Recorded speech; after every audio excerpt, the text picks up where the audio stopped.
বাড়িতে বাড়িতে গিয়ে আবর্জনা কালেকশনের জন্য 1000 জন সাফাই কর্মী নিয়োগ করা হবে এবং বাজারে রাত্রির সাফাই কর্মী হিসেবে আজ 5 জনকে নিয়োগ করা হয়েছে বললেন মেয়র বিধান উপাধ্যায়।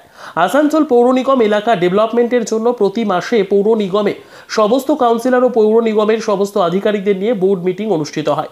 সেই মতো আসানসোল পৌর নিগমে আজ এক বোর্ড মিটিং অনুষ্ঠিত হয়। এ বিষয়ে মেয়র বিধান উপাধ্যায় বলেন, প্রতি মাসে ডেভেলপমেন্টের জরুরি পরিষেবার জন্য এই বৈঠক করা হয়। যেমন রুমেলা দুর্যোগ হয়েছে, সেজন্য গতকাল পুরো রাত কন্ট্রোল রুম চালু ছিল, আজও আছে। সমস্ত কাউন্সিলরদের বলা হয়েছে নিজের নিজের ওয়ার্ডের নজরদারি করতে, কোথাও কোনো অসুবিধে হলে পৌর নিগমের সর্বদা পাশে রয়েছে। মেয়র আরও বলেন, বাড়ি বাড়ি গিয়ে আবর্জনা কালেকশনের জন্য 1000 জনকে 175 টাকা হাজারের বিনিময়ে নিয়োগ করা হবে। ইতিমধ্যেই বাজার এলাকায় রাত্রি সাফাইয়ের জন্য 5 জন লোক নিয়োগ করা হলো আজকের বোর্ড মিটিংয়ে। সামনেই বর্ষাকাল আসছে, তাই বিগত 7-8 দিন ধরে ড্রেন পরিষ্কারের কাজ চলছে। এখন যেহেতু রেমেলার প্রভাব রয়েছে, তাই যত হাইড্রেন রয়েছে সেগুলো কন্টিনিউ প্রসেসে পরিষ্কার করে দেওয়া হয় যাতে মানুষের অসুবিধে না হয়। মিটিং প্রতি মাসে বোর্ড মিটিংটা করতে হয় আমাদের ডেভেলপমেন্টের জন্য আছে, তাতে এমার্জেন্সি কিছু জিনিস থাকে সেগুলো আমরা করি। যেমন আমাদের রুমেলা যেটা হয়েছিল সেটার জন্য আমরা অলরেডি যেটা আমরা কন্ট্রোল রুম খুলেছিলাম, কন্ট্রোল রুমও কাল গোটা রাত চলেছে, আজকেও আছে এবং সমস্ত কাউন্সিলরদেরকে বলা হলো প্রতিটি ওয়ার্ডে নিজেদের ওয়ার্ডে ঠিক করে দেখে নেওয়া, যদি কোথাও অসুবিধা হয় তাহলে কর্পোরেশন সাথে রয়েছে এবং আমরা সবসময় পাশে দাঁড়াবো। তাছাড়া আমাদের যেটা বাড়িতে বাড়িতে যেটা আমাদের কালেকশন মানে গার্বেজ কালেকশন যেটা হয়, সেটার জন্য আমরা বোর্ড সিদ্ধান্ত নিয়েছি প্রায় 1000 লোক আমরা নেব। এটাতে 4 ঘন্টার কাজ করবে, 7টা থেকে 11টা কি 6টা থেকে 10টা, তাতে 175 টাকা হাজিরি দিয়ে এই লোকটা আমরা নেব। এবং বাজারে নাইট ক্লিনিংয়ের জন্য আমরা 5 জন লোক অলরেডি এই বোর্ড মিটিংয়ে নিলাম আমরা।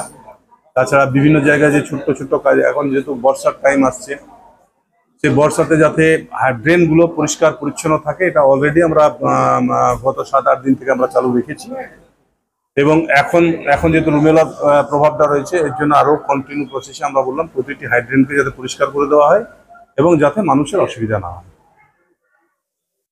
তাদের আত্মার শান্তি কামনার জন্য 1 মিনিট নীরবতা পালন করি। তারপরে আমরা বোর্ড মিটিংয়ের আমাদের সভা শুরু হয়। জলের আলোচনা ছিল গার্বেজের ব্যাপারটা নিয়ে, হাইড্রেনগুলো সাফাই করা নিয়ে, এবং রানীগঞ্জ, কুলটি, জামুরিয়া এই সমস্ত জায়গায় যে ম্যানুয়াল ট্যাক্সের প্রসেসটা ছিল সেটাকে আমরা কম্পিউটারাইজ মাধ্যমে সেটাকে আমরা ব্যবস্থা করার অনুমতি নিলাম। নাইট ক্লিনিংয়ের জন্য আমরা কয়েকটা লোক নিয়োগ করলাম এবং বাড়ি টু বাড়ি যাওয়ার পরিষ্কার করার জন্য 106টা ওয়ার্ডে আমরা 1000 কর্মচারী নিয়োগ করব, সাফাই কর্মী, যারা 4 ঘন্টা করে ডিউটি করবে এবং যাদের রেট হবে 175 টাকা। ওই 175 টাকার ভিত্তিতেই তাদের কাজ করতে হবে 4 ঘন্টা করে এবং বাড়ি বাড়ি তারা মালটা কালেকশন করবে।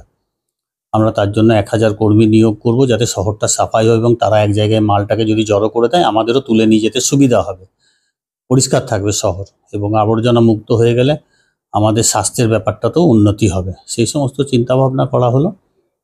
আর যে সমস্ত জায়গায় ইললিগালি কনস্ট্রাকশন হচ্ছে সেগুলো আমরা দ্রুত পদক্ষেপ নেওয়ার ব্যবস্থা করছি এবং সেই নিয়েও আমরা চিন্তাভাবনা করছি এবং যারা করেছেন তাদের কাছেও আমরা অনুরোধ করব যে আপনারা কর্পোরেশনে যোগাযোগ করে সেগুলোকে একটা সুস্থ জায়গায় পরিবেশের মধ্যে নিয়ে আসুন। আমরা সেটাও আলোচনা করেছি, দেখা যাক কীরকমভাবে আমরা কী করতে পারি। হ্যাঁ, কোশ্চেন তুলেছি, বিল্ডিং প্ল্যান নিয়ে কোশ্চেন তুলেছেন, গোলাম সরবত তুলেছেন, জিতু সিং তুলেছেন এবং আমাদের সরকার পক্ষ 2-4 জন সমর্থনে আলোচনাও করেছেন। বান্টি তেওয়ারি আলোচনা করেছে, উৎপল সিনহা আলোচনা করেছে, আমাদের শিবা আলোচনা করেছেন। আমরা 2-1টা জায়গায় রাস্তাঘাটেরও ব্যাপারটা আমরা দেখেছি এবং সেটা পাস করার ব্যবস্থা করেছি। হাইমাস লাইটও আমরা একটা আমাদের বিদ্যাসাগর ময়দানে পাস করার ব্যবস্থা করেছি। আমরা দেখছি কিভাবে কি করা যায়, শহরটা যাতে ভালো হয়, শহরটা যাতে উন্নতি হয় সেটা চেষ্টা করছি। দুর্যোগটা নিয়ে কি? দুর্যোগ নিয়ে